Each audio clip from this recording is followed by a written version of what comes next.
áudio é foda, né?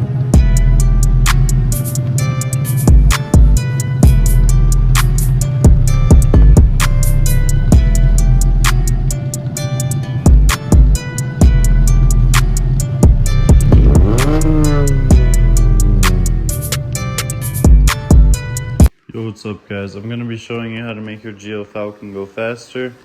When you first get on the bike, they say your top speed is about 32 kilometers. Let's see what it reads right now. It's super hot. It says that my top speed is 26 kilometers.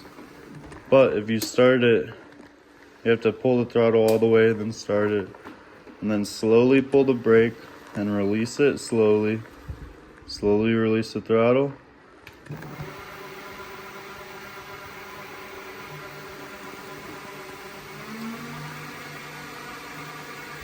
Now we're going faster. And that is how you get a higher top speed on your 2021 Falcon. Thanks for watching.